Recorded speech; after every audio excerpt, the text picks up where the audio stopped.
오늘 예배부터 우리 악기팀이 다시 합류했습니다. 우리 하나님께 아름다운 찬양을 불러준 우리 임세lâm 성도님, 그리고 악기팀에게 다시 한번 격려의 박수 부탁드립니다.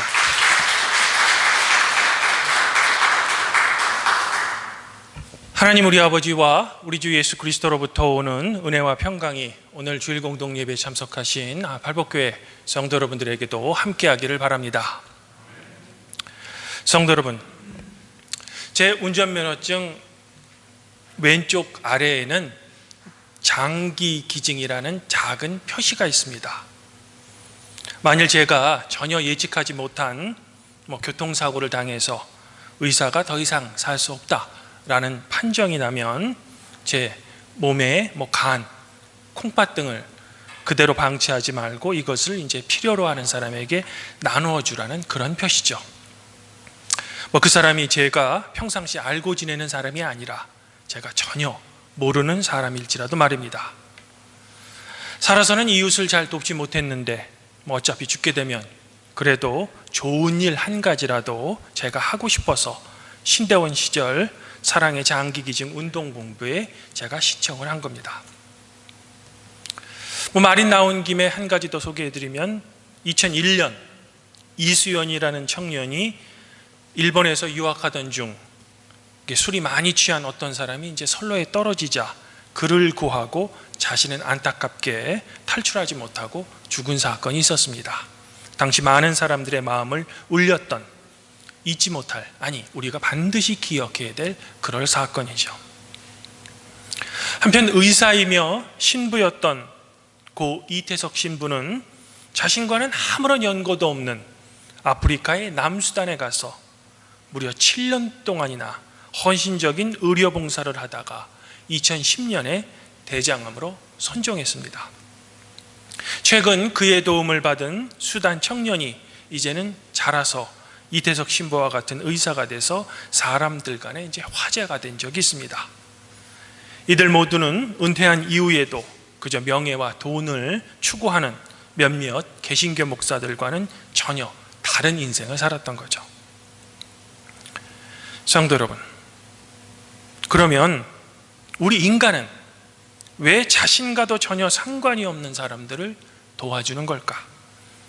그리고 인류는 언제부터 이런 남을 돕는 이른바 말하는 이타적인 행동을 해왔던 걸까? 현생 인류와 가까웠던, 그러나 지금은 멸종한 네안데르탈인의 화석 중에 이제 프랑스에서 발견된 라샤페올 오생이라는 화석이 하나 있습니다.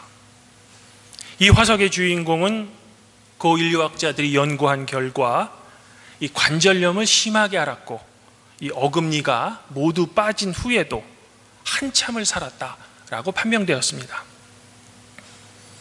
인류학자들에게 이 화석은 조금은 수수께끼였죠. 왜냐하면 이도 다 빠지고 관절염도 심하게 앓은 이 노인이 도대체 어떻게 해서 그 추운 빙하기에 눈 덮인 산골짜기에서 죽지 않고 그렇게 오랫동안 살 수 있었을까? 먹을 것도 구하기 매우 힘든, 즉 생존 경쟁이 매우 심한 그 과거의 말입니다. 이에 대해 고 인류학자들은 다음과 같은 결론을 내렸습니다. 분명 집단 내에서 누군가가 이 노인을 도와줬을 것이다 라고 말입니다.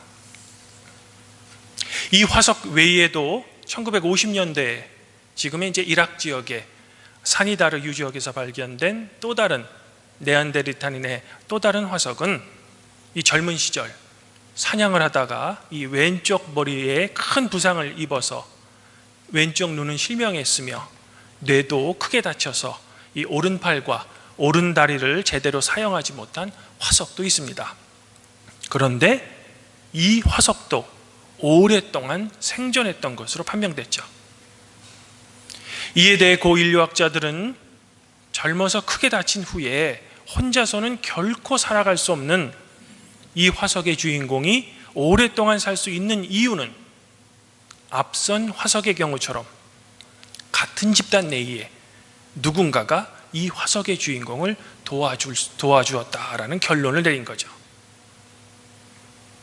이처럼 인류는 다른 동물들은 지니지 못한 남을 위해서 자기를 포기할 줄 아는 능력, 생판 모르는 다른 사람과도 이 콩 한 쪽이라도 나눠 먹고 자신의 힘으로는 도저히 혼자 살아갈 수 없는 이웃과 나의 부족한 힘이라도 함께 나누어주는 이타적인 행동을 함으로써 현재의 인류가 된 겁니다. 어떻게 보면 예수님께서 말씀하신 이웃을 내 몸처럼 사랑해라 라는 이 명령은 지금의 인류를 만든 원동력이었는지도 모르겠습니다. 성도 여러분, 어떤 사람이 간디에게 이렇게 물었다고 합니다. 선생님, 당신은 종교의 진수가 무엇이라고 생각하십니까? 이 질문에 간디는 이렇게 대답했다고 합니다. 친구하고 지내는 것은 쉽습니다. 그러나 당신이 원수라고 여겨지는 사람과 친구가 되는 것은 매우 어렵습니다. 그런데 이처럼 어려운 것을 실천하는 것이 바로 진정한 종교의 진수입니다. 종교에서 다른 것은 그저 장사에 불과합니다 라고 말입니다. 간디는 종교를 한마디로 친구 되기로 정의하고 있는 겁니다. 그러면 우리 그리스도교의 가르침은 어떠합니까? 오늘 구약 봉독문인 레위기를 우리가 읽다 보면 너희가 너희 땅에서 곡식을 거둘 때에 너는 밭에 모퉁이까지 다 거두지 말고 떨어진 이삭도 줍지 말고 내 포도원의 열매를 다 따지 말며 내 포도원에 떨어진 열매도 줍지 말고 가난한 사람과 거류민을 위하여 버려두라. 나는 너희 하나님 여호와니라 라고 기록되어 있죠. 추수할 때 이웃을 위해 조금은 남겨두라는 겁니다. 사실 지난번에 제가 성도 여러분들에게 잠깐 소개해드린, 지금 여러분들이 보셨을 때 저 오른편에 걸려있는 저 드림천 위쪽을 보시면 밀 이삭 그림 중에 색깔이 다른 나달이 하나 있습니다. 색깔이 다른 저 나달의 의미는 바로 오늘 레위기 말씀 속에 가난한 사람과 거류민을 의미합니다. 즉 우리가 먹고 마실 때 우리 주변에 도움이 필요한 사람이 있다라는 것을 꼭 기억하라는 겁니다. 그리고 그런 사람을 포용할 때만 우리는 진정한 주님의 교회가 된다는 것이죠. 오늘 말씀은 무엇을 해야 영생을 얻을 수 있습니까? 라는 한 율법 교사의 질문으로부터 시작됩니다. 이에 대해 예수님께서는 율법에 무엇이라고 기록되어 있습니까? 를 물으셨고, 율법 교사는 오늘 우리가 함께 부른 찬송처럼 주 하나님과 이웃을 자신처럼 사랑하라는 것입니다 라고 답변했습니다. 율법 교사답게 100점짜리 대답을 한 거죠. 이에 대해 예수님께서는 당신의 답변이 옳습니다 라는 말씀과 함께 이것을 실천하십시오 라고 권면을 하셨다는 겁니다.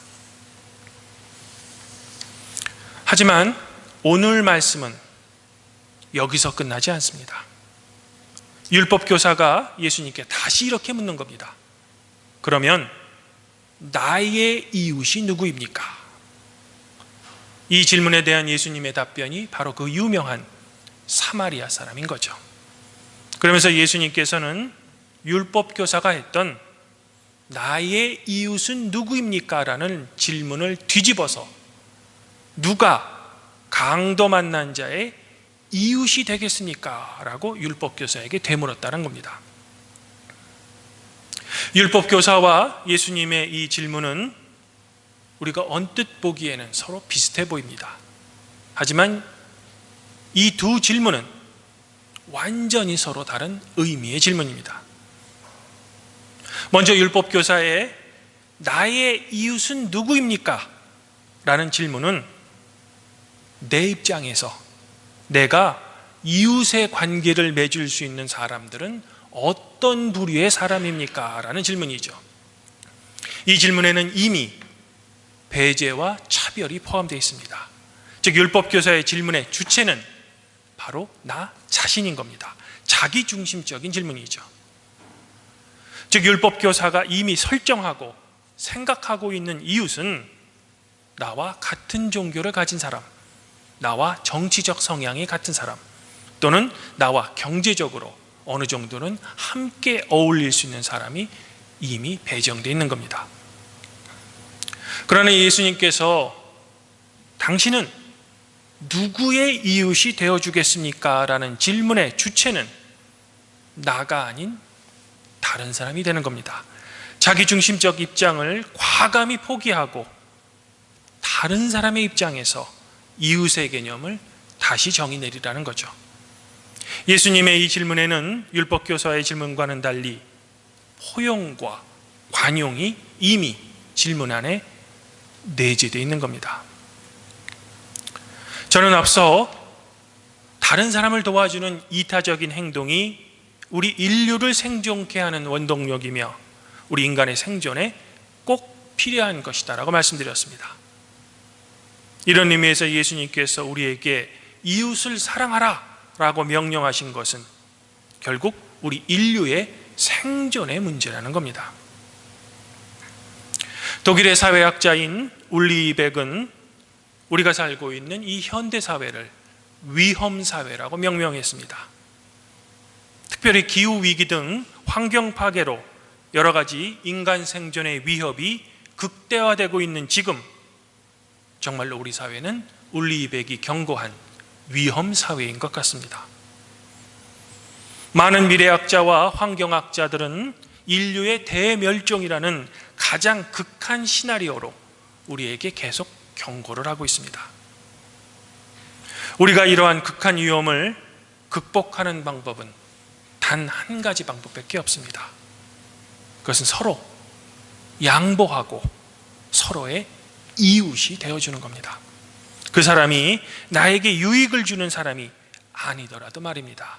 바로 진정한 종교의 역할을 수행해야만 한다는 겁니다. 그래서 전쟁을 멈추고 전 세계가 점점 제국화되는 이 무한 경쟁 속에서 1시간밖에 일할 수 없도록 내몰린 포도원의 농부에게도 온전한 일용할 양식인 1달란트를 자비의 마음으로 나누어 주라는 거죠.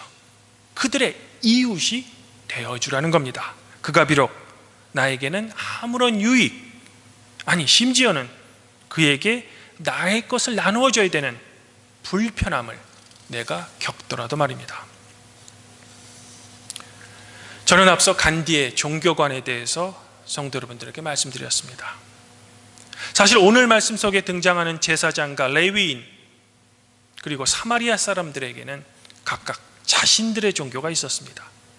제사장과 레위인의 종교는 당연히 정통 유대교였고 사마리아 사람에게는 사마리아 유대교가 그의 종교였죠. 물론 정통 유대교에서는 이 사마리아 사람들의 종교를 전혀 인정하지 않았지만 말입니다. 그런데 역설적인 것은 제사장과 레위인이 다 죽어가는 강도 만난 사람을 피한 진짜 이유는 바로 종교적인 이유 때문이라는 겁니다. 왜냐하면 곧 죽을 사람을 괜히 만졌다가 자신이 율법에 의해 부정한 사람이 되기 때문입니다. 즉 그들은 정통 유대교의 가르침을 지키기 위해 강도 만난 사람을 종교적인 이유로 회피했던 거죠. 하지만 사마리아 사람은 그 사람을 적극적으로 도와준 겁니다. 제사장과 레위인의 입장에서 이단 종교를 믿는 사마리아 사람일지라도 말입니다. 예수님께서는 이 비유를 통해 어떤 종교가 과연 참된 종교인가를 율법교사에게 묻고 있는 겁니다. 당신이 그렇게 굳게 믿는 정통 유대교가 참된 종교인가? 아니면 당신들에 의해 정제된 사마리아 사람이 믿는 종교가 참된 종교인가를 예수님은 묻고 있는 겁니다. 물론 이를 인정하기 싫었던 율법교사는 누가 강도 만난 사람의 이웃입니까? 라는 예수님의 질문에 사마리아 사람입니다 라고 대답하지 않고 그저 자비를 베푼 사람이라고 대답합니다. 인정하기 싫은 거죠. 하지만 분명한 것은 참된 종교는 하나님으로부터 받은 자비를 우리의 이웃에게 베풀어줘야 한다는 겁니다. 사랑하는 성도 여러분, 성도 여러분들은 오늘 말씀 속에 자비를 베푼 사람이 되기를 원하십니까? 즉 참된 그리스도인이 되기를 원하십니까? 그러면 우리는 오늘 말씀 속에 사마리아 사람처럼 우리의 이웃에게 자비를 베풀어야 하는 겁니다. 그들의 이웃이 되어줘야 되는 거죠. 하지만 오늘 말씀이 우리에게 끝까지 걸림돌이 되는 이유는 예수님의 마지막 권면 때문입니다. 가서 당신도 이와 같이 행하십시오. 솔직히 우리는 이와 같이 하는 것을 매우 싫어합니다. 왜 굳이 이런 일을 내가 해야 한단 말입니까? 다른 사람도 안 하는데 말입니다. 그리고 그저 나는 나에게 유익을 주는 사람에게 친하고 지내고 싶을 뿐이다 라는 거죠. 하지만 예수님께서는 그럼에도 불구하고 우리에게 이것을 요청하고 계신 겁니다. 그래서일까 주님께서는 여러분들에게 당신의 성령을 선물로 주신 겁니다. 우리 자신의 힘으로는 결코 못할지라도 성령의 힘으로는 우리는 감히 강도 만난 자의 이웃이 될 수 있다라는 거죠. 오늘 말씀을 여는 첫 번째 질문은 바로 영생을 얻기 위해서는 무엇을 해야 하는가입니다. 이 질문으로부터 촉발된 이야기죠. 혹시 지금 여기에 계신 성도 여러분들도 이 율법 교사처럼 영생하시기를 소망하고 계십니까? 바라기는 우리 팔복교회 성도들이 오늘 말씀 속에 강도 만난 사람과 같은 이 사회에 차별받고 소외되고 힘이 없는 여러분들 주변에 이웃이 되어주기를 저는 지금 소망해 보고 싶습니다. 비록 그 사람이 나의 출세와 명예에 도움이 되기는커녕 오히려 내가 그들을 위해 치료비와 숙박비를 내야 하는 손해와 불편함을 내가 겪어야 할지도 말입니다. 그리고 솔직히 말씀드리면 내 것을 주는 것을 그리 아까워하실 필요도 없습니다. 왜냐하면 원래부터 내가 가진 모든 것의 주인은 하나님이셨으니까 말입니다. 그리고 만일 우리가 우리의 이웃이 된 그들을 위해 내 것을 쓴 것이 있다면 반드시 능력 많으신 그 하나님께서 그 능력 많으신 대로 여러분들의 필요한 모든 것을 다시 채워주실 것입니다. 주님 안에서 한영제자매인 팔복교회 성도들, 솔직히 고백하건대 우리가 이런 주님의 가르침을 나의 삶에서 실천한다고 갑자기 나의 평범한 일상이 한순간에 확 달라지는 것도 아닙니다. 또한 세상이 어느 날 갑자기 정의롭게 되거나 매우 좋아지는 것도 아닙니다. 하지만 이런 삶의 추구 그리고 예수님의 가르침을 단 한 가지라도 우리의 삶에서 실천하기 위해 처치열하게 노력하고 그 의미에 대해 묻는 사람들로 구성된 사회와 이런 작은 실천의 노력 그리고 그 의미에 대한 물음조차 하지 않는 사람들로 구성된 사회는 분명 서로 다를 겁니다. 어떤 의미에서 하나님 나라는 우리가 머릿속에서 자주 상상하는 유토피아가 아니라 하나님 나라의 구성원 모두 나의 삶의 의미를 진정으로 묻고 그것을 조금이라도 나의 삶에 실천하려는 강한 믿음의 의지가 있는 사람들이 함께 모여 사는 나라가 바로 하나님 나라인지도 모르겠습니다. 그러므로 아무쪼록 바라기는 팔복교회 성도 여러분들은 주님의 성령의 도우심으로 여러분들의 주변의 이웃이 되어주시기를 저는 지금 소망해 봅니다. 그리고 그런 사랑의 실천 가운데 놀라우신 성삼위 하나님의 축복이 성도 여러분들 자신과 여러분들의 가정 위에 항상 가득하기를 성부와 성령과 함께 우리를 다스리시는 우리 주 예수 그리스도의 이름으로 간절히 축원드립니다. 그리하면 모든 지각에 뛰어나신 하나님의 평강이 그리스도 예수 안에서 성도 여러분들의 마음과 생각을 지켜주실 것입니다. 봉헌영과 함께합니다.